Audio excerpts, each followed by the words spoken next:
my power forward is Donald Trump. That man is 6'3", 240, and has the ass the size of the moon. That man is getting every single rebound under there.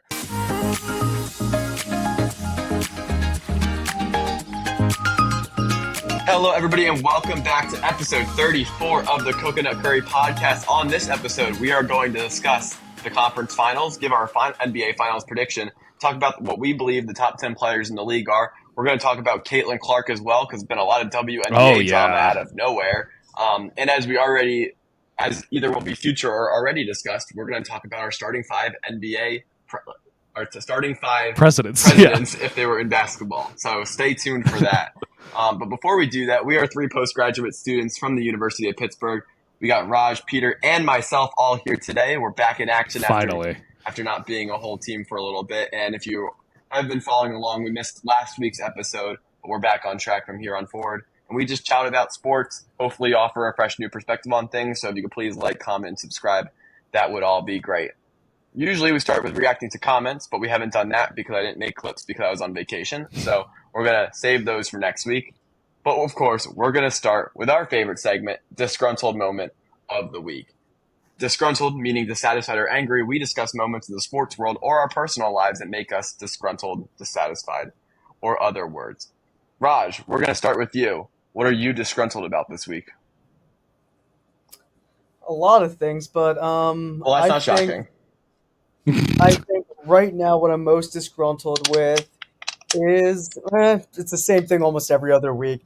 Just Oakland construction and traffic everywhere. It's been terrible. Oh, that and the PA Turnpike. How could I forget about the good old PA Turnpike? I-76. They've been doing construction on this highway forever now, and the tolls just keep increasing every year for no reason. I think just from one end to the other, from Pittsburgh to Philadelphia, just trying to get from one side of the state to the other, it's $55. It's ridiculous. And that's with Easy Pass. Yeah. There was a time where I took a Greyhound once, and I was like, it's just actually cheaper. Like, I don't have to pay for gas. I don't have to pay for tolls and all that type of stuff. It was just, like, simple. Too bad the Greyhound are crammed in a bus. That kind of sucks, but oh well. Yep, I hate I-76. Sounds That's good. all. That's all. Just the usual.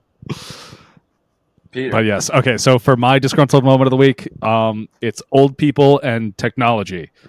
Why don't they understand how to do the most basic things? Who let them get technology at all? Why did we give them smartphones? They can't use them. I don't understand how they can't figure it out.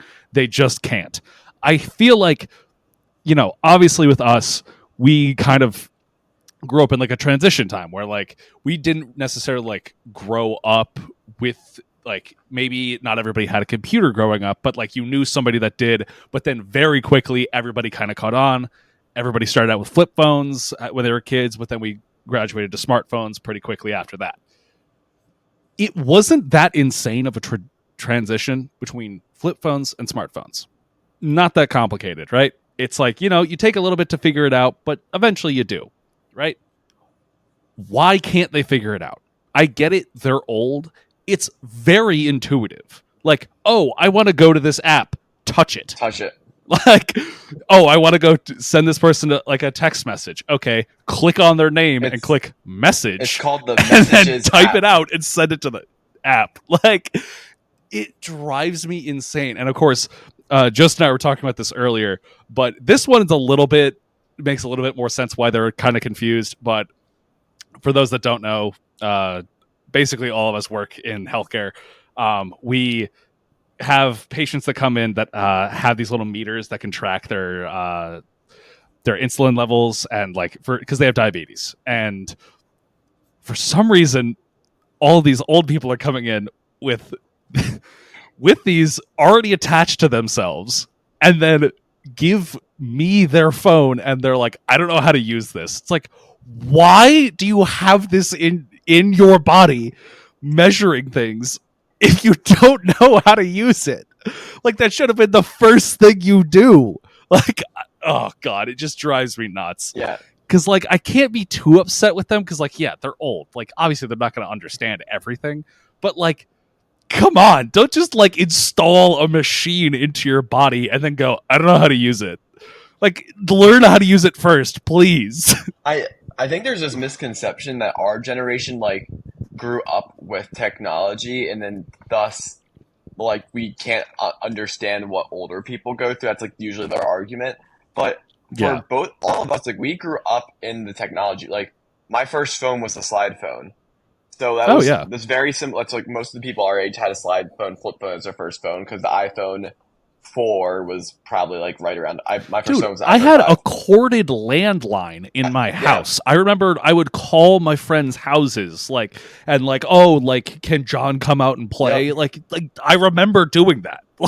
So like we still like didn't have all the crazy, like it was obviously more like computers and stuff like that, but we didn't grow up with the crazy, like you kind of evolved through. I think a lot of it's just people don't want to like take the time to learn because like you said with the diabetic apps, you log into the app, you can see your numbers. It's pretty simple, but people don't bring in their passwords. They don't know how to log into them. It's like some of it comes down to provider education, but other parts of it is like you actually just have to take like 10 minutes out of your day to learn how to do it, and then practice like repetition a little bit, like practice logging in and checking stuff. Exactly. It's really not that. One time I put one on a Dexcom on my arm because my provider was like, "You're working in diabetes. You should like learn how to do it. See how it works, like what it's like the patient experience." Cool. Slap one on my arm real quick.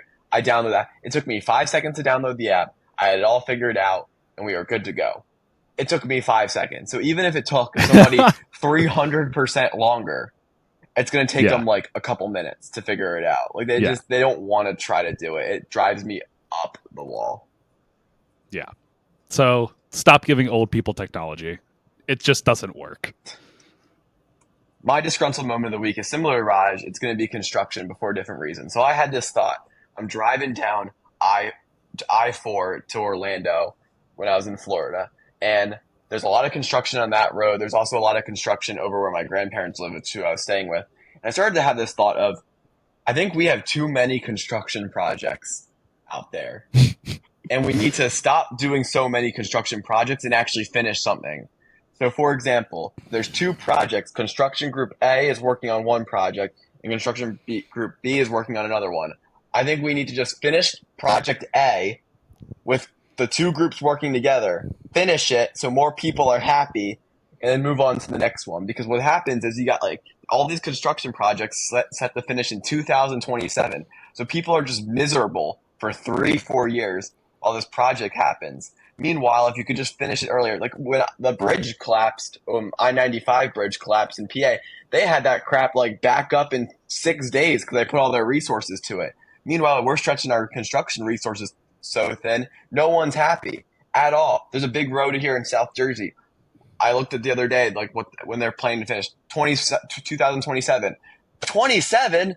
Like that's 3 years of just people being like pissed off because the road is like bad to drive on. Like I don't think anyone's actually happy. Like I like that all the construction's happening because it means that things are being built, and like being funded, and that's amazing. But I'm just wondering if there's a better way to like finish, like attack projects, finish projects, put project like to the side versus just like doing a million projects at once. Oh, there definitely is. But then like what you're saying makes 100% complete sense. But then local governors and local people in government couldn't run on the idea of, oh, well, I started this project. I got this underway. And then they don't actually care because then by the time the next term comes up, they're on to something else. Like, they don't actually care. And you'd have to join construction companies. But like even in Oakland, they're building like the new student athlete wellness center, and then they're building the actual wellness center for the regular student body. And then they're building a new hospital in UPMC. I just wonder if all the construction companies could figure out an agreement and tackle segments like separately. If we could just get the hospital built up way quicker, then take all 3 of those people, build another segment, and then suddenly you've got like a hospital that's done, so you don't have to deal with that anymore. And then you've got the wellness center. It's like, I don't know. You'd think. You would think. I just think there has to be a better way so people are kind of happy. Yeah. What do you say, Raj? Too much sense. You're making too much sense right now. I know. I'm sorry. That's not what this podcast is about. You forgot about the bureaucracy and how people want to have their stamp on things, and also how UPMC needs to kind of spread this out so they can spend more money on it, so that way they can dump all of their excess revenue into the construction of this, because don't just buy another hospital. Oh God, yeah, they just bought out another section of hospitals. Good 300 Lord. million for the Washington Health System in South Western PA. Yeah, Good nonprofit. God, man. A nonprofit. Yeah, business. nonprofit. Yeah. Well, you aren't anyway. here. You aren't here to hear about our disgruntled moment of the week. So what you're really here for is to hear about our starting five of U.S. presidents if they were playing basketball. So you can listen to that segment here. So my five, okay, my starting five lineup. You got to have Abe Lincoln at center. That feels like a lock. He's the Shaquille O'Neal of presidents playing basketball. My power forward is Donald Trump. That man is 6'3", 240, and has the ass the size of the moon. That man is getting every single rebound under there. Yeah, then, I got Barry at point guard. Dare I say a Zach Randolph comp? Dare I say a Zach Randolph comp? I would say, okay, and then also I would then put my small forward, I would do George Washington, because he was also like 6'2", and he's like good leader. He'll be your like LeBron James kind of guy. Then probably at my shooting guard, I'm going to have Mr. JFK right here at shooting guard. This man really knows how to take really good shots. And they don't miss. And they don't miss. Oh, my God. And then who's going to be my point guard? Who's really small president? I looked it up. The shortest president is James Madison at 5'4". That's the shortest thing. Give me James Madison. Are you on Wikipedia? Just ignoring the fact that Obama played basketball? Nah, bro. I gotta have my starting lineup of those guys. I know Obama actually was like unironically good at basketball. Give me my meme team. They're gonna win. Okay. Raj, do you want to go next? I think I'm gonna have Obama at 1 point, Lincoln at center. I don't know if I'm gonna.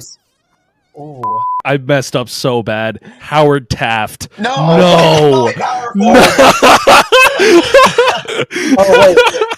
That is Justin, you are so mad. Yeah, Taft was Dude.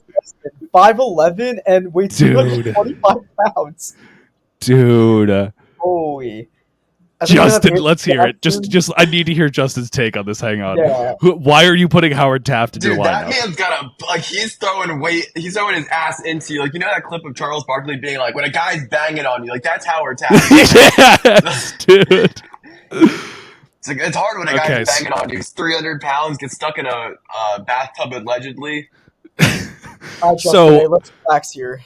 What? Okay, so are you telling me that Howard Taft was like the 1800s version of Zion Williamson? Yes. Oh my. On a side note, we really haven't had that many tall presidents. Yeah, it was like George was tall for his time. He was like around 6'2"-ish. Yeah. Lincoln was tall, but also wore a hat. Obama was pretty tall. Trump was pretty tall. Trump's 6'3", Jefferson 6'2", Clinton is 6'2". Jefferson was 6'2"? I always thought he was tiny. Right. Chester A. Arthur 6'2", George H.W. 6'2", Washington. So we're not like super tall presidents, but like we're pretty tall. And we got some Barry 6'2". JFK was 6'1". Damn. Yeah. Don't you insult my Peters. king. Wait, Roger, you thought that's my king right there. Oh my, Andrew Jackson at 6'1" too. Oh Jesus Christ! Don't you dare be putting Andrew Jackson in your lineup. Sleepy Joe at 6 foot.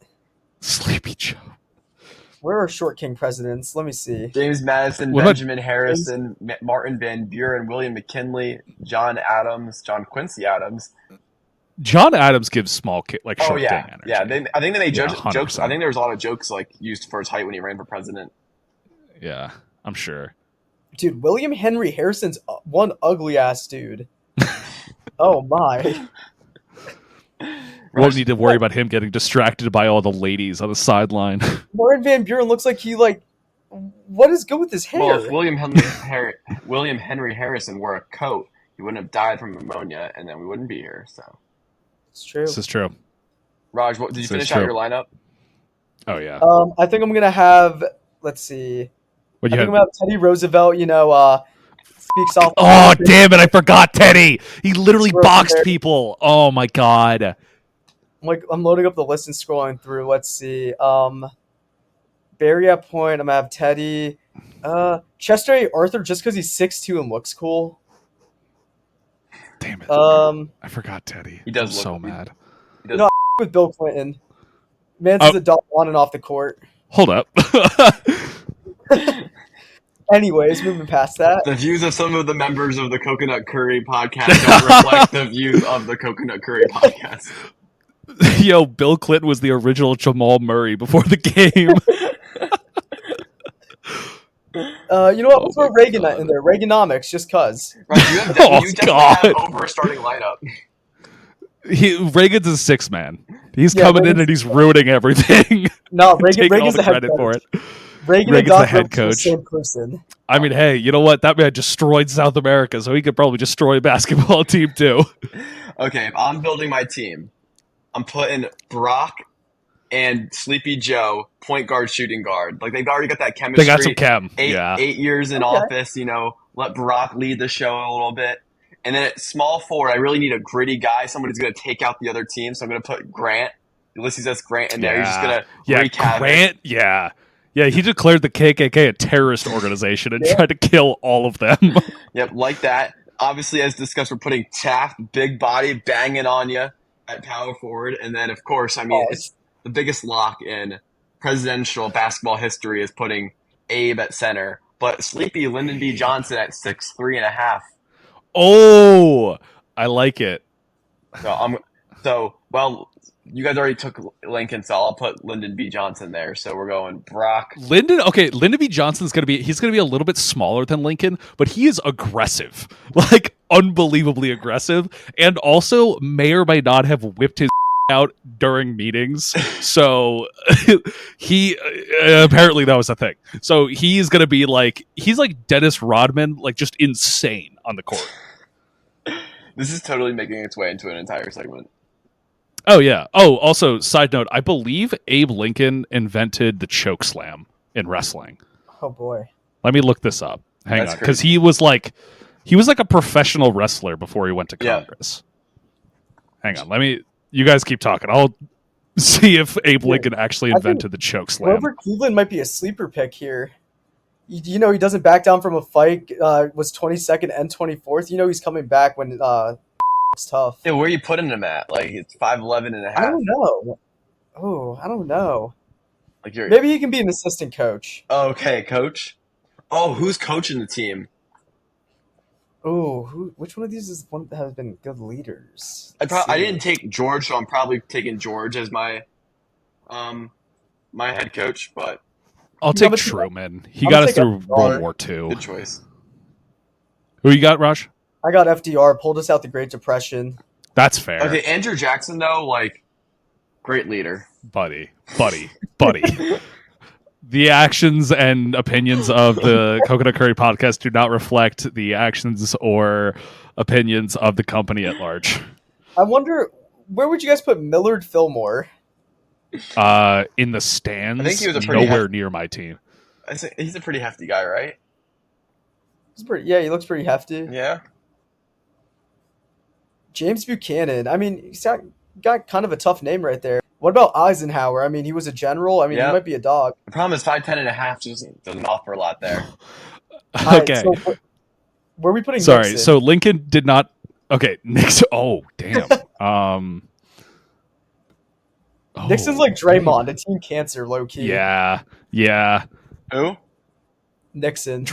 Yeah. Nixon would kind of be like the Draymond. He would get kicked out the league real quick because he'd just be like gambling on the league or something. So Lincoln didn't invent the choke slam; he just did it to somebody, and that was like the first time that a lot of people had seen it. Damn. Dog. Absolute dog. Yeah, sorry, that completely. I had an ADHD moment there and completely derailed the beginning of this podcast. No, but it was here we great. are. It won't be the cold open, it'll be an entire segment. I hope you enjoyed that segment. Now we're going to go forward talk about the conference finals. So last time we spoke, we were predicting the conference finals, and they went by really quick, so they're all over. And we're going to talk about the first series from the Eastern Conference. We're going to talk about the Western Conference as well, and then we'll go on and make some more finals predictions. So the first series was Boston predictably taking down the Pacers in 4 games. Jason Tatum averaged 35-4 on 52% efficiency and won the Eastern Conference Finals MVP. Tatum 30-10-6 on 45% shooting. Just very predictable. I don't think anyone thought it was going to be like a sweep, but 5 games. I know Peter flirted with a frisky Pacers in 7 that. Look, there was some moments where they could have, and then the Pacers the bed every single time they had a chance. So you know what? The Pacers screwed me over, made me look like an idiot, so I hate them. I will say there was a lot of moments. The game Pacers one. Also, so what? Yeah. No, Peter says, so I hate the Pacers because of they screwed them in the finals. The Pacers also beat the Knicks, so. Yeah. I know. I hate them double. See? Because the first game went into overtime. The second game was a 16-point win. Then game 2, 3, and 4 were both really close. So, I mean, you're right. A couple of those balls bounce a different way. Suddenly you got a close game there. But so those close, it was still a sweep. Boston's going to get a ton of rest before the next series. Yeah. I wanted to really talk about Indiana because Indiana going to the conference finals was not on probably a lot of people's bingo boards entering the year. So I just kind of wanted to get everyone's reaction on how Indiana's season kind of unfolded. It was a fluke. They went through complete injury prone teams or bad teams to get there. Like, because at the end of the day, they can shoot the lights out at the gym, but then the second they hit a team with defense, that doesn't happen. And like, obviously it was very close in this Celtics series in like a couple of games and whatnot. But at the end of the day, like, you can't count those as like, oh, well, they almost won, because they didn't. Like, they could have hit shots. They could have played a better defense against Jaylen Brown or Jason Tatum, and they didn't. Like, so the whole notion of like, well, the Pacers are definitely going to be right back in this exact same spot like next year. Like, there's no shot. And I'll stake my claim on that now. There's no shot the Pacers are going to be back in the Eastern Conference Finals next year, because the reason why that they got there was because they were playing out of their minds. Now don't get me wrong. All the credit to the Pacers. They were playing an insane high level of basketball, but not a sustainable kind of basketball. Well, I mean, you're saying they're playing out of their mind. They played out of their mind, ran into injury-prone teams, and it took all of that. That's what I'm saying. In the Eastern Conference Finals.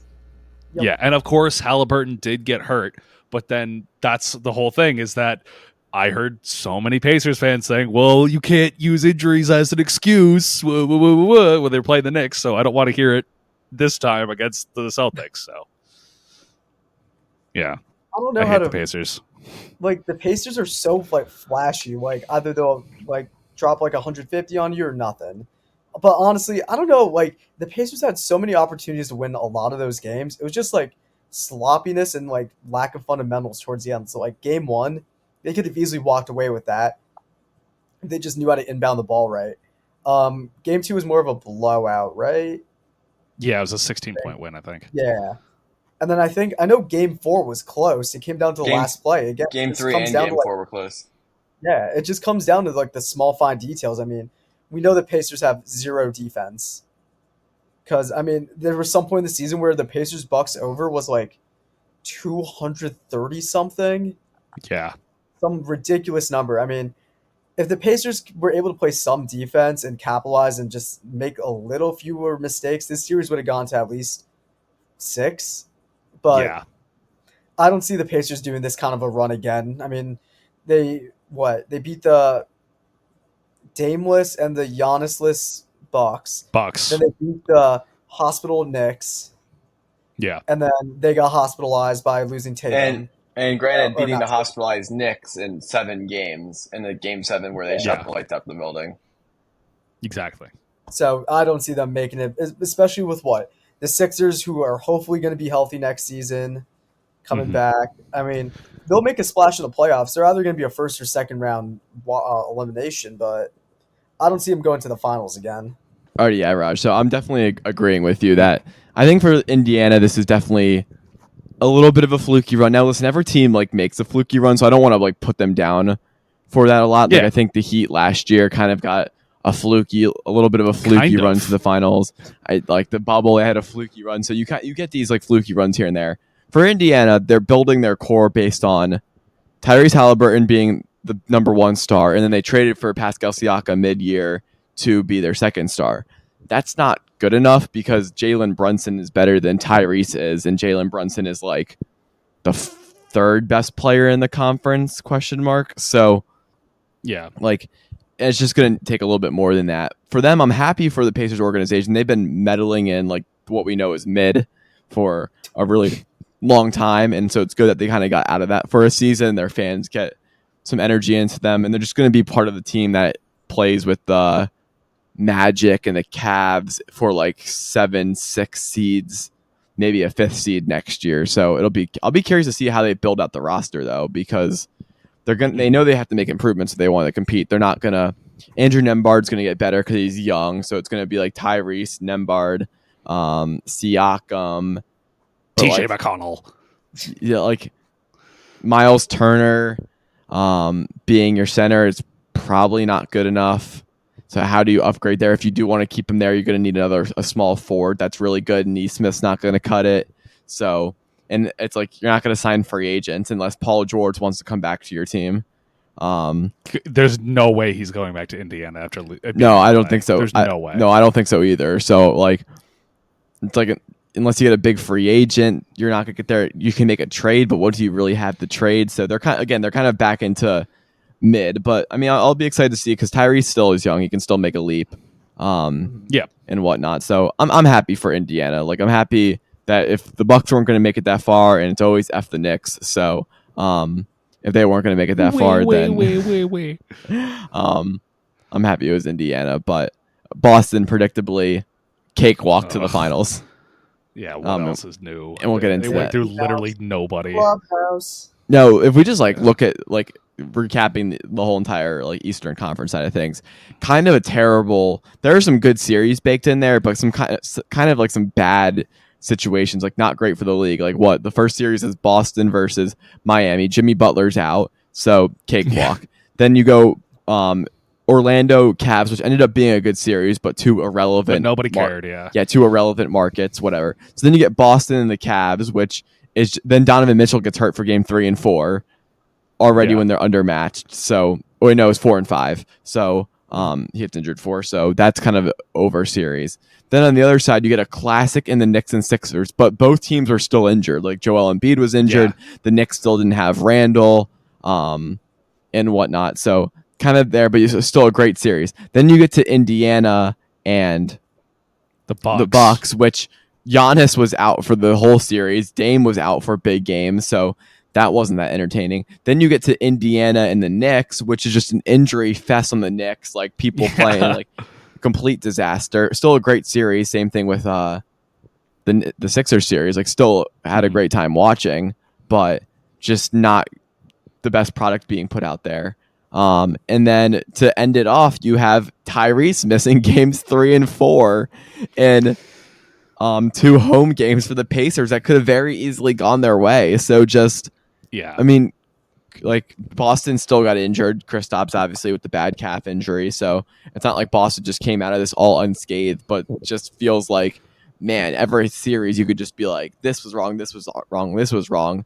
But you contrast that with what happened in the Western Conference where no one was really injured. It was just a out of each other. Just a bloodbath. So we can move on over to the Western Conference Finals where Dallas, I would say no matter which way you were leaning for this series, shocked Minnesota. Even people like Raj who had it right from the right beginning and said Dallas in 6. That was a dominant gentleman's sweep. And something that I don't really think anyone quite saw coming. Even if you thought Dallas was the better team, you didn't see 4-1 coming. Yeah, no, I thought this was going to go to 6, and when I saw 4-1, I'm like, what the hell happened to the T-Wolves? Cat disappeared. Ant was, trying to play out of his mind, but, it's kind of hard when Kyrie and Luka are playing insanely well. Yeah. With his face, Derek Lively also was balling a little bit. He was, and then he got hurt. I think in game 3, I think he took a cat knee to the back of the head. Yeah. And got a concussion. Is he supposed to be back for the finals? I Yeah, think so. Lively will be fine. Yeah. But yeah, I mean, the Mavs looked like they just looked completely on like another level. Like kind of like you were saying, Raj, it's like you would just like watch the game and like the Timberwolves, like they didn't have that same like aggression that they had like previously with some other teams, and like they just got outclassed, like period. Yep. They just got beat. Like Luka and Kyrie, I have said this in our group chat. If you put him back in either the 80s or the 70s with his moves of like getting to the rim and finishing, this dude would be crucified and burned at the stake. There is like the things this man can do with a basketball to get it in the net is unreal. Like this dude is arguably as good left-handed as like some players are with their right hand, their dominant hand. Jaylen Brown. Like unironically. And Luka finally is like, I feel like for a little while it's like everybody kind of like loved hearing like, oh yeah, Luka, like he plays so well in the playoffs, but like his team just kind of like, you know, sputters out and like, yeah, they don't really do anything though.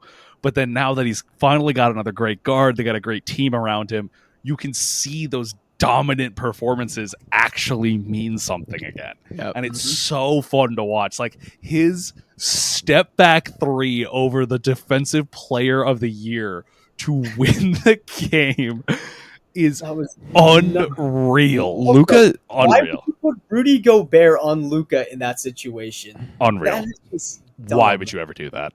Luka has become one of those players where he's just so iconic for just ripping out another team's heart in the playoffs. It's so predictable, and it's every single like. It's the pictures of him smiling and staring down like. Yeah, where he's staring at the other guy. Oh my god, it's so good. Well, you think some of it's like you see the videos of the European crowds he played in at 16, 14 years old, and hostile environment. He's just unrattled. The moment's never too big for him, and you know he had a rough start to the playoffs this year with a little bit of a knee injury and wasn't getting his jumper going, and then. You buy him a little bit of time. His teammates really helped him get to the stage. Then he averages 32, 10, and 8, 2 steals a game on 47% shooting, 43% from 3, 85 from the line. Like that's video game numbers. Yeah, that's ridiculous. Playing 40 minutes a game against a team in the Timberwolves that a lot of people like. Obviously, like I was Dallas in 7. I think Peter, you were a Minnesota guy. I think I was Timberwolves. Yeah, because I thought that the two bigs would actually show up and play some goddamn defense, but no, Cat, who's like 8 feet tall, decided to pull up and be like 2% from 3 the entire series. Someone just both you guys throw out a guess about what percentage Cat shot from the field that series. 12%. I'll give him 18. Wait, from the field? From the field. From the field. 33. 32. He was 38%, which is abysmal for a guy that's like you're supposed to be making a presence inside, especially because Rudy can't score. So like, you're the guy who's responsible for creating, and you're shooting 38% because you're like pulling up from like deep for no reason. That dude was that Cat needs to get sent to the Salvation Army because that man could build so many houses with his bricks. Oh my god, it was unreal. He was shooting tour dates like that was just. It was I saw so that bad. one game. Wasn't he like 0 for what was it? 0 for something from 3. That it was like super bad. It was like 0 for 7 in the first half. And he Yeah. shot like 7 threes. Like, what are you doing? Yeah, Cat's offensive rating was brutal. Bad defensive rating. I think for the Timberwolves, this is everything. This is all the reasons why I picked against them in the Phoenix series and in the Denver series, and it just took them until the conference finals to just be exploited for everything. Because I think people kind of forgot with this team, which we can talk about the narrative with Anthony Edwards. I think people got very enamored with Anthony Edwards and like this young group of people, but they really do lack shot creation. Mike Conley isn't the player he used to be. So then it's like Anthony Edwards, 2 big guys, and Jaden McDaniels, who's just not an offensive like threat most of the time. So you got those guys, and you're like, wait, there's nobody who like can dribble the basketball and be like a deadly scorer. besides Anthony Edwards, who's 22 years old and in his first big playoff run. Meanwhile, on Dallas's side of things, you got two of the best people to have the ball in their hand in any given moment. Like Luka and Kyrie are like, Kyrie's a vet, Luka's a vet at this point, had been in those moments before. So you got two dynamic all-star level ball handlers on the floor, and you have maybe one in Anthony Edwards. So just to complete. This was the Mavs, like I was saying at the very beginning of this, that the Mavs got good at the exact right time for them, and they have just been carrying it over. They've been playing their best basketball consistently at the exact right time. And, I think going forward, at least for I guess we'll start with the Timberwolves. I guess kind of like we did with the Pacers, but for the Wolves, I think Rudy and Cat are both under contract. Anthony Edwards eventually is going to need to get paid. He'll get paid though. Yeah, they're not letting him go, or he'll come to the Knicks. All right. All right. But yeah, I think you got a good core there. You need to kind of fill out your role players. I love Naz Reid, don't get me wrong, but you need more guys in there than just him to be able to. Because at one point, I'm pretty sure Naz Reid was like the best player on the court, like out of anybody on the Timberwolves. Well, Naz Reid is the third leading scorer of the series. Yeah, like he's like actually very, very solid, but like I think they need more chemistry. They need Ant to develop more, and they need some other role players to be able to like hit the three ball more. I think that's kind of like one thing that they really don't have a ton of. Of course, I say that, and then now everyone's going to be like, "Well, what are all these clips of the Timberwolves hitting threes?" I know, I get it, but I think that's kind of like really they just need more chemistry. Really, is what they need, because they can play well together. They've shown they can. They just need to do it more consistently. Yeah, I think they really need a point guard, and obviously you're going to have to give something to get one, but they need a guy who can also share the ball handling duties with Anthony Edwards and get a little bit more of a dynamic offense. They're just right now like Mike Conley can in the regular season very well because the intensity isn't there, but then when you get into the playoffs, he kind of gets down a little bit. Then you get Anthony Edwards, the ball in his hand the entire time. He's not known to be the best passer in the world. So I think they kind of need like the Kyrie Irving type of guy to come on the team. And we'll see what they can do there. Like a Darius Garland could be an interesting pickup for them from Cleveland. But like Cleveland doesn't need any big guys because they have Jared Allen and Evan Mobley over there. So great season for Minnesota. Like, I don't want to take away from the season they had. They beat the defending champions in a 7-game awesome series, so that was good for them. Even the Suns series, like great people, great sports minds like mine even said they weren't going to beat the Suns, and they went in and did it. So you were wrong, by the way, still about the Suns. Just wanted to make that clear. Yeah, I know. And just another reminder that this man had the Lakers going to the finals. Yeah, this man had Lakers Celtics in the finals. Right about the Celtics. And I had the Mavericks. In my defense, I did have the Mavericks in the conference finals. I did bad on the right side of the bottom right of the bracket, destroyed. Like awful, terrible. Yeah. But we live and we learn. It's not been a great time for me with playoff projections. But anyway, enough about myself. For Dallas, this is a home run, right? You trade for Kyrie last year. It's a complete disaster. You're going into this year kind of like, oh God, like, did we just make like a terrible trade? Like, do we not have the right players together? Even like before the trade deadline, before they acquired PJ Washington and Daniel Gafford, they're like, this still isn't good. Now they're in the damn NBA Finals, and a lot of people are picking them. Yeah, they got a legit shot. Yeah, and that's great for them, and I think it's really cool to see Kyrie on this stage. Like, Kyrie, after he left Cleveland to go to Boston, like he's had a rough history with the Boston and the Boston fans, then he goes to the Nets, and then it was a rough time there with the Nets, and then he's like getting into all this. Implodes, yeah. He's kind of like imploding on the media, really weird with like his Zen type of vibe. Then he gets to Dallas. The earth is flat, Justin. Yep. You don't understand. Literally, he was like the Aaron Rodgers of basketball for a little bit, and then he goes to Dallas. He's completely quiet, and then you can hear him in interviews. He seems very happy, like very like down to earth, calm, appreciative. Even everything they've interviewed him with so far about Boston and playing a team that he used to play for, he's just very like even keel. He's been a very reliable backcourt member with Luka. Luka loves him.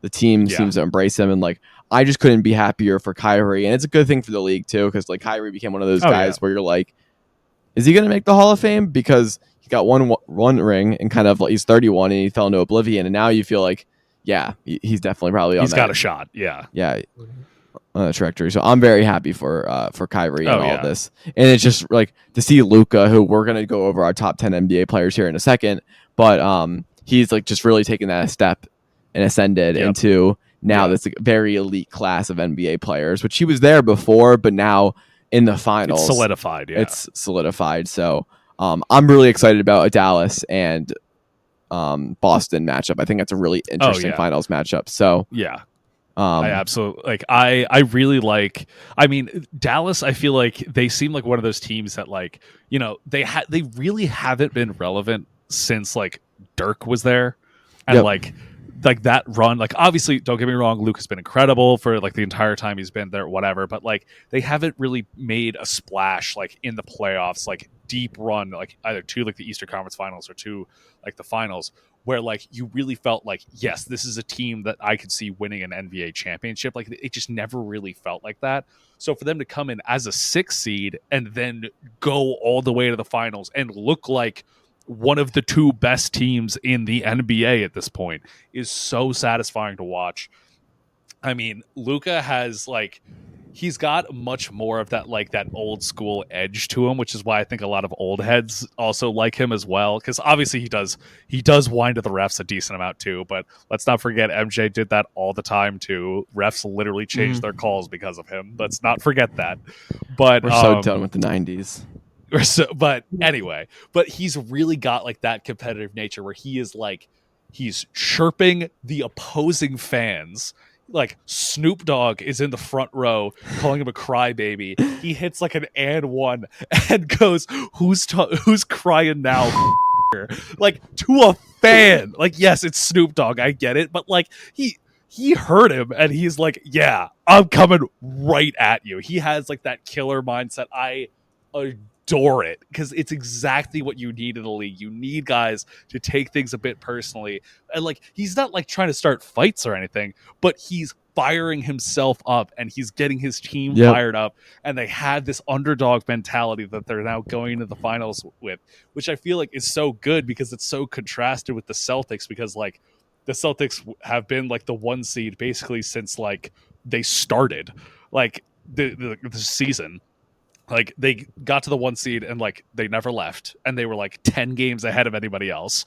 They cakewalked their way into the finals, and now they're here. They're going to get Porzingis back. They have gone through zero adversity whatsoever to get to this point.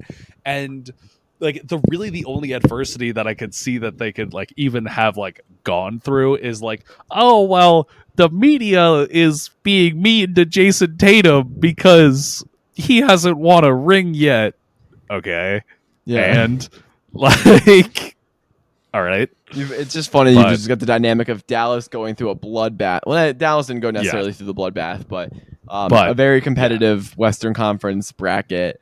Come in iconic moments, and no one's like, yeah, this Boston moment really stood out for me from this playoff run, because everyone thought Boston was going to make the finals since the moment the bracket came out. So yeah, no one cares.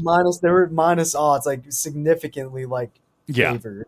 Yeah. Like it's like, oh, they went through like the easiest run to get to the finals. Yeah, nobody's surprised they made the finals. Like, who cares? And I don't want to knock Boston for that. They did what they could.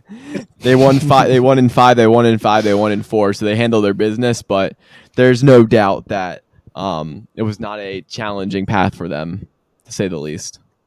Absolutely. So now we have the challenging responsibility of making our finals predictions, and I made mine as we were like sitting here because I like didn't know how to pick. So I am going to pick Boston in 7, but it goes against Damn you! But it goes against my convention. Like the first thing that came to my mind was Boston in 6 when the matchup was released. But then my usual thought for picking who I think will win series or get out of the bracket is I usually go with the best player in the series, which Luka is by far and away the best player in the series. But I think at the end of the day, Boston's a much deeper team. Like Derek White, Jason Tatum, Jaylen Brown, Drew Holiday, Kristaps if he's healthy. Porzingis. I'm losing one guy in the rotation too. Al Horford, obviously, but like they're Who's that white boy? Pritchard. Pritchard's they're there. One good white guy. Yeah. So their team's a lot deeper, and I think they're going to put a lot more stress on guys like Luka when it's like, okay, like Jason's going to guard you this possession. Who's a really good defender. Oh, okay, you had some luck. Okay, now we're going to send Jaylen at you. Okay, Drew Holiday's going to get some reps on you, and then suddenly you're going to see a matchup where Al Horford is on him, and you're doubling off the block with Drew Holiday screaming at. Like, I think they have a lot more like capable defenders to handle them, and what's really fortunate in Boston's case is Boston doesn't have that like dominant center like a Joel Embiid, like a Nikola Jokic to like defend and hold down the paint. Well, Dallas doesn't have that guy either because they're running Gafford, Lively, PJ Washington, who are all good players in their own right, but they're not like Boston doesn't want to play like post game defense. They want to switch a lot and run around the court, which is exactly what Dallas is going to do with their big guys. So if Kristaps is healthy, I think he's got a very favorable defensive matchup where he can kind of just roam and swat, and they can just try to contain Luka. So I don't feel confident about the pick because I think there's also a shot that Luka averages, because he's the best player in the series, averages 40, 10, and 10, and just Jason Tatum's just not there at that level, and Dallas can sneak out away. But I think Boston has a lot more room for error than Dallas has. So, which is why I'm going to pick them in 7. But all I know is that it's going to be an electric series. Like there's a 0% chance, in my opinion, that the series is less than is less than 6 games. Who has a home court? Boston. Yeah, Boston does. They're the higher seed. I think. You know what? Mavs in 6 again. Wow. Okay. You know what? I'm gonna do it again. Why? Elaborate. One, I'm fading the Corgi, but I still. You're fading the Corgi. The Corgi had Mavs in 7, but I think Mavs in 6. They're gonna steal the deal in Dallas in Game 6, and you know what? Luka will hit the game winner over Jason Tatum. You know what? I think it will happen.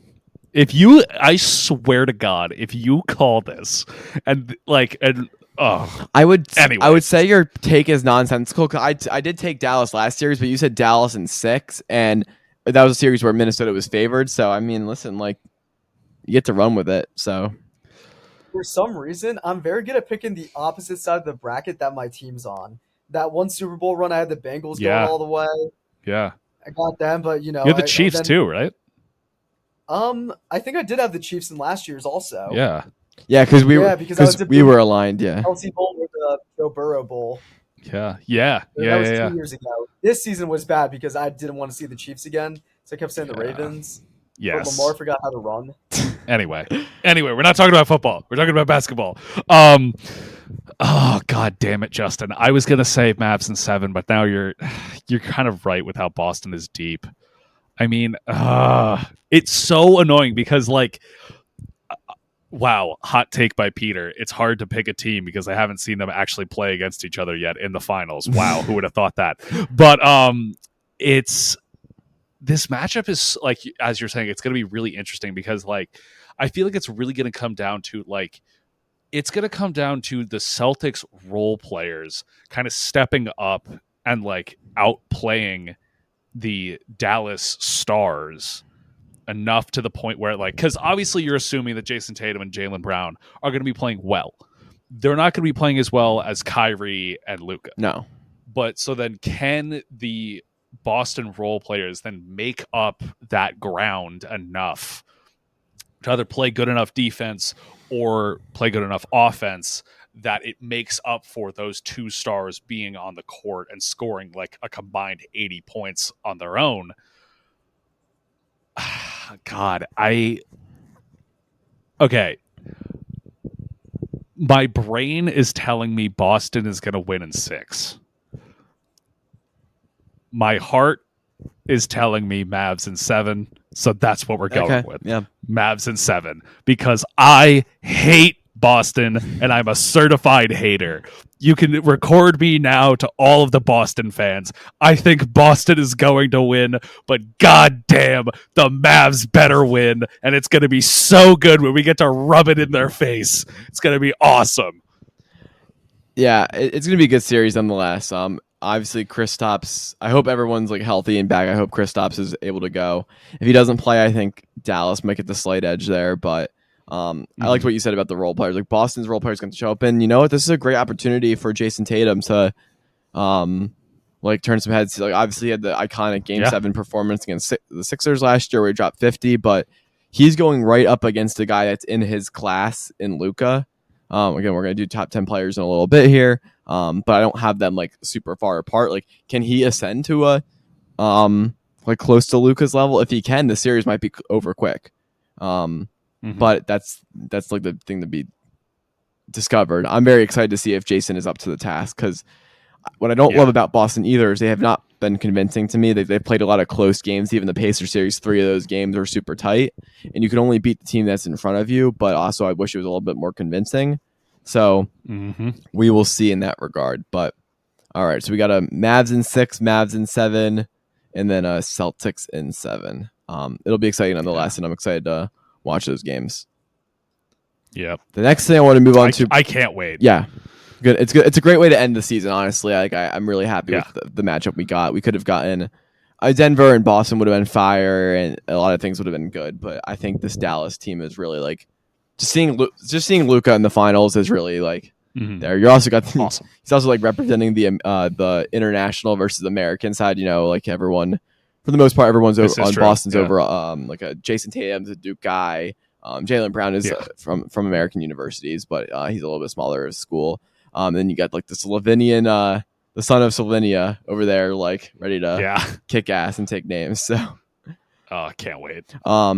Before we get into the top 10 players and discovering our list there, I wanted to talk about Caitlin Clark, because Caitlin Clark is in the news once again, because if people didn't see, Kennedy Carter decided she just wanted to throw her hip into her unprovoked, and that has sparked national outrage over many things. There's a lot of different takes going on the matter, but I just wanted to get, before we discuss what everyone else is saying kind of around, what is your take on the whole situation? So, look, at the end of the day, it's tough, because if you look at it objectively, this girl, what's her? It's Kennedy. I forget. Kennedy. It should be Kennedy Carter. She spells her name Kennedy Carter. Okay. But I think it's pronounced Kennedy. Okay, but Kennedy. Okay, so Kennedy basically throws a hip check on Caitlin Clark, who doesn't even have the ball while they're trying to inbound a pass, I think. Correct. After they made a shot. So it's like there's absolutely zero reason to be doing that at all. And I think during the game it was called a common foul, but then afterwards was upgraded to a flagrant 1. Correct. After the game, which kind of worthless. Like, who cares? Like, he didn't call it in the moment. Like, doesn't really matter now. But here's my thing. Like, I understand, because there's the two sides of, oh, well, the WNBA has been here. Caitlin Clark is just one of the players. She shouldn't get special treatment just because she's getting all this national attention. Like, she's a player. Like, we're not going to treat her like a princess. Like, she has to earn it. Like, totally understandable. Then there's also the camp of, you need to protect your best players, because this is literally how you're creating a league, right? Like, this is how you bring up the WNBA to a national platform again, and really bring in a lot of fans, because of how many people enjoy watching these young, talented players. Now, here's the thing.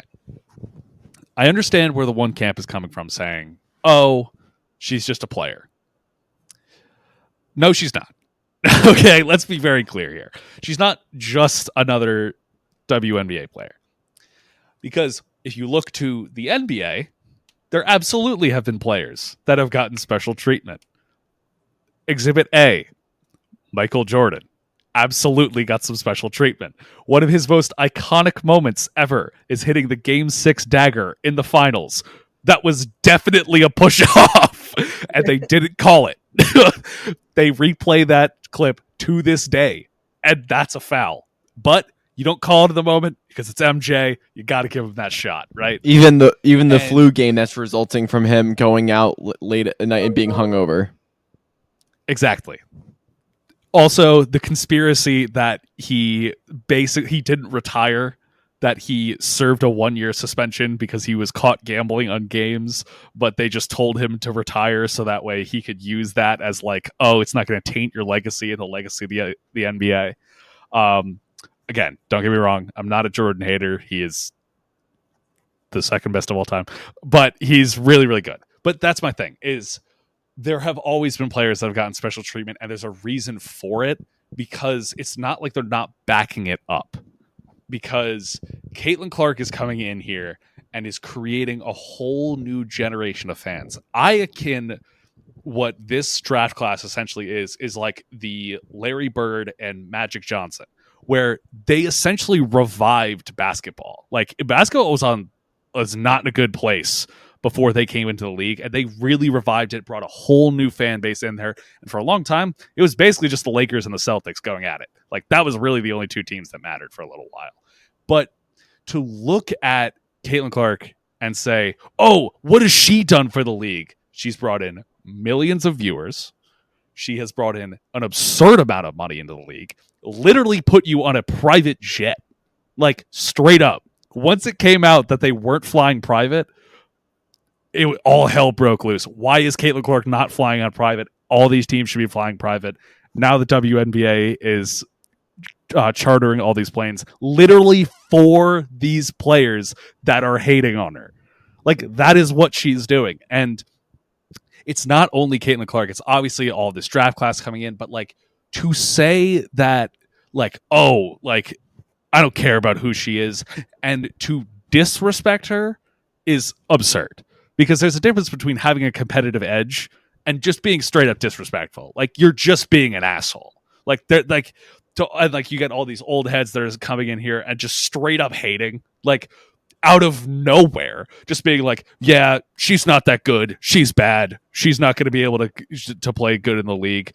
Or then also hating on people saying like, well, you were talking about the WNBA before, which I understand that. The reason why it's like, look, you can't really then talk about a league that you haven't been that involved with.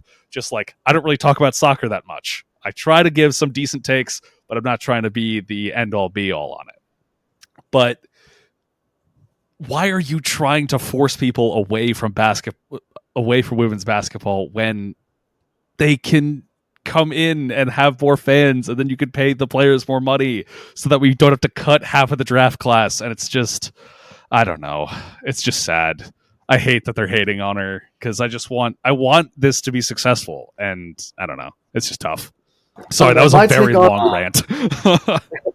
Basically, what you said is the very nice version of what I'm about to say. Yeah, probably.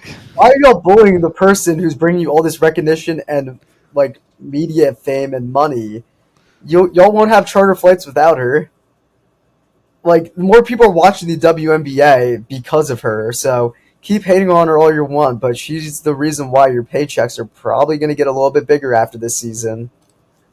Yeah. It's the reality of it. So, you know what? You take Caitlin Clark out for an entire season, people are going to stop watching your games.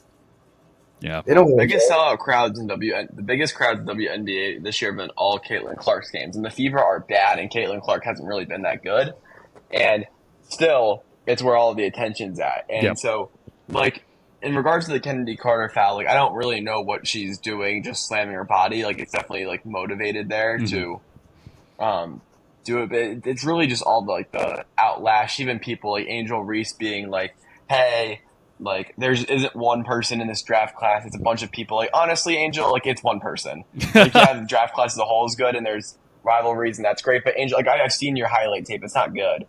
Like, you're missing, like, easy layups, like, crap like that. Like, Caitlin Clark's on a different level than you, and there's a lot of different players on better levels than you. So in regards to like how you talk about your star player, you don't need to like suck up to them. If people ask you, yeah, she's a fantastic player.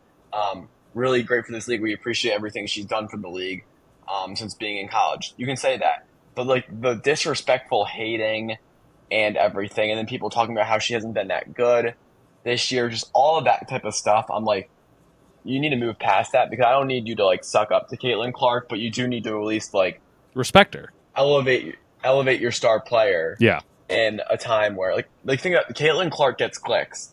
Oh crap! What I just like looked up her name because I didn't want to get it wrong. The Aces player Aja Wilson. Yeah. She's having an absurd season. She's having like near 30-10, which is unheard of in the WNBA. Mm-hmm. And she's having a great season. She could probably win MVP. Aces are really good. Whatever. She gets none of the clicks that Caitlin Clark gets. Like Caitlin Clark has transcended the sport. Peter, I love what you said about Magic Johnson and Larry Bird, because it's absolutely correct. Like the WNBA was growing a little bit with Sabrina Ionescu, and Paige Beckers is going to be in soon, and all this. Like that was all happening. The WNBA was growing, but it's blossomed because of Caitlin Clark and just the disrespect from former players. We talked about Diana Taurasi being a certified hater before she got into the WNBA, and there's all these other players. Like you don't have to suck up. You can make hard fouls, it's okay, but stuff that seems very motivated to like tear down Caitlin Clark, like you said, if she misses the whole season, you can kiss all the revenue and all that kind of stuff goodbye. Because the reason why I'm like, I would love if Philadelphia got a WNBA team is because I, in due part, want Caitlin Clark to come play in a stadium that's near me and whatnot, not because of Angel Reese or anyone like that. So I would just like to see that. And for the play, a lot of people have called out Caitlin Clark's teammates.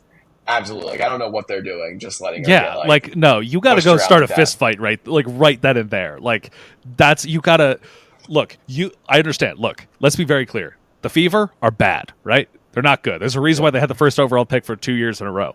But here's the thing. If you're not good, you want to know what you could do? You could be a goon. And you could go out there and be exactly like Draymond Green and start fist fights to make sure not a soul touches your star player. All right? That's how you stay on a roster. Period.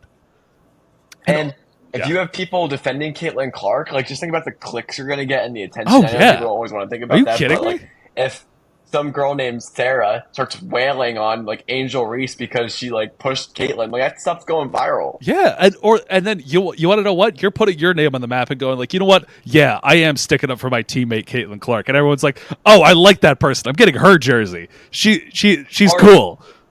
Yeah, Aaliyah Boston, for example, she's the number one pick the Fever had before they picked Caitlin Clark. Like, if she's getting scrappy with other people, like, don't touch Caitlin like that. Yeah. Suddenly you've got the number one pick from 2023, number one pick from 2024, in a fight against, like, some rando who's on a different team. And suddenly you're like, holy cow, this is interesting. Exactly. Because it's not, obviously, we're not encouraging people to just start fist fights, but you gotta. You just straight up said it. Never mind. But my thing is like you gotta get in people's faces. If they're gonna start playing dirty, you gotta let them know that they can't do that. It's not just gonna be coming, because clearly it's not gonna come from the refs at this rate. The refs are not gonna protect your player like that. So you have to go out there and do it.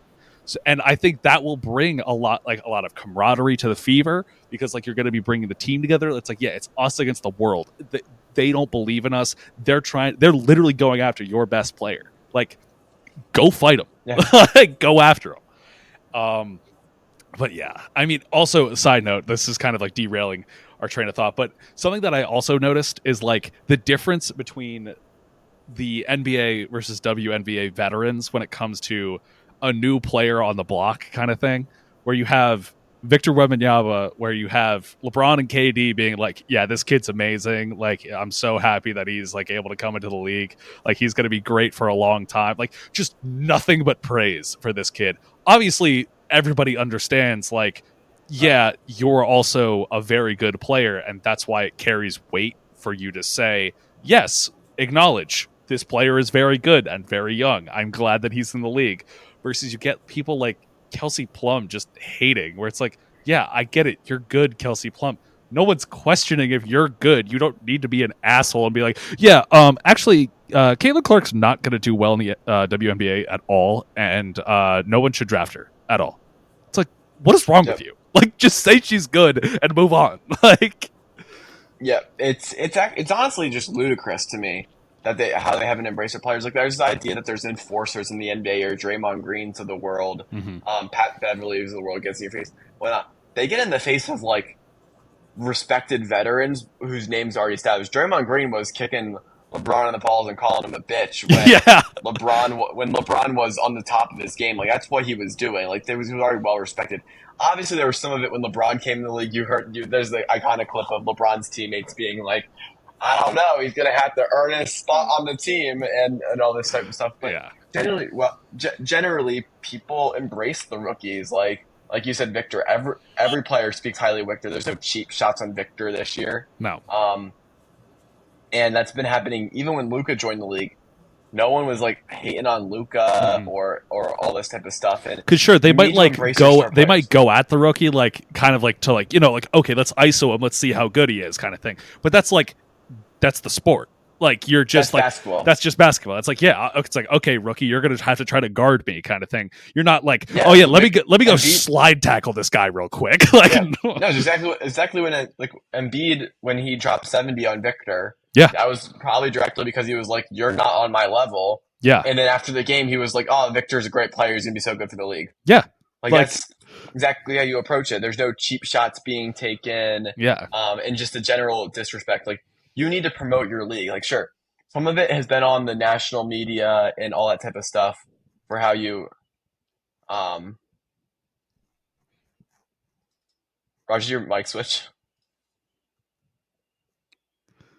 Can you talk? Yeah, I can talk, but does it sound like shit? No, it's okay. We're almost done. We're not going to do top 10. We're not going to do top 10 because we're almost at an hour. And I think it switched after the first cut. Yeah, so I've been talking to this mic for no reason. Maybe it's weird with Riverside today. Maybe because I don't know what's going on with it. Peter, is your mic fine? I think mine's fine. I think. Yeah, your mic is good. My mic keeps appearing and disappearing. That's what was happening with mine. What the fuck? Anyway. Oh well. Since I'm the host, it completely cuts out the recording segment. Okay. Anyway. Anyway, you see with these other leagues, they embrace their players. So some of the media coverage in the past has been bad for the WNBA. People haven't been covering the sport for whatever reason. It hasn't been entertaining, whatever. Yeah. Now you get a player. Now the media is starting to cover it. Okay. Now you as a league have to do something with that with your players. Exactly. And you're not doing it if you're pushing players around and all this type of stuff. Now, listen, this whole thing is giving the WNBA attention, so maybe that's good. But maybe this is a 4D chess move, but yeah, Colin Cowherd talked about this on his show, and it was really smart. It's just a general of the WNBA as well. He said the Fever have played 11 games in 20 days versus a different team has played 6 in 20 days. Yeah, and it's just not having the foresight to see that you're going to have a rookie come onto the Fever who's going to be really good, and maybe you don't need to play them every other day. Yeah. For every single game, it's just a thought that should have crossed their mind. Also, the fact that the off season essentially for these women is literally a month. They get drafted, and then it's a couple weeks later, and it's okay, yeah, here you're playing your first game now. It's what? There is no other league that the turnaround is that fast. That's ridiculous. No, it's actually crazy. The fact that Caitlin's playing in WNBA games, she was just playing UConn. Yeah. In South Carolina, that was in April, or I think it was in early April. Yeah, that was early to mid-April. They got drafted in May. Some of the rookies couldn't even go to their graduation. Yeah, you're right. There was a bunch of people where it's they had because there was a whole thing about I think this one WNBA team posted almost this celebration, and then people were like, "Whoa, you're throwing this whole celebration just because somebody got drafted?" It's no, it was for her graduation because she had to do it virtually because she couldn't go because she was at practice. Like, Yeah, it's like WNBA. Maybe try to make your league a little bit like I understand playing in the summer, so you're not competing with the NBA. Hey, could you start your league now, right at the beginning, at the end of the NBA season, and then you're pretty much rolling by the time that, like I don't know, just because the beginning of WNBA because the whole thing is like the beginning of the NBA season, like the first couple games people tune into, but then like after that, no one really tunes in until like the last couple again. Like, obviously, there's going to be certain like big name games, whatever. But like, once it would be nice, you know, if I don't know, there was a player that was bringing in a ton of new viewers and stuff like that. If you were to promote them a lot more, especially over this summer where she's first coming into the league, so that way in future years you can then push the league back, so that way more rookies coming in would end up being better. So that way you could move your finals towards more around roughly the beginning of the NBA season, so that way you can kind of be like, oh yeah, we have the start of the NBA season and the WNBA finals, basketball season's back, whatever, blah blah blah. That's just a hypothetical though. Sorry. that would be crazy if they did that. It'd be insane. But yeah, that's Caitlin Clark. We're, as we mentioned, we were going to do top 10 players in the NBA, but with some mic trouble and with an already long podcast episode, we're going to pause that for next episode, which again, that next episode will probably be light because it's going to be a couple of games of recap for the Dallas series and Dallas and Boston series. And then as soon as that ends, man, we're going to be cooking into Olympics. I have a lot of things on my mind. Off-season football! And then off-season football, yep. God. Croatia money line, I'm telling you, trust. What? What is it? Croatia money line in the decathlon. Money line. Croatia is not. You can't spit stuff about track and field. I know a lot about track and field. There's no Croatian decathletes. I'm just spitballing here. I have no idea. You're not spitballing at all. It's not even like. Let me cook. Let him cook. Anyway. All right. This has been a great episode. My favorite segment, personally, was the starting five with NBA the presidents. With presidents of the United States for the NBA. Yes. That's going to do it here. Episode 34 of the Coconut Curry Podcast. We hope you all enjoyed listening, and we will see you next time. Ryan Lochte will win a gold medal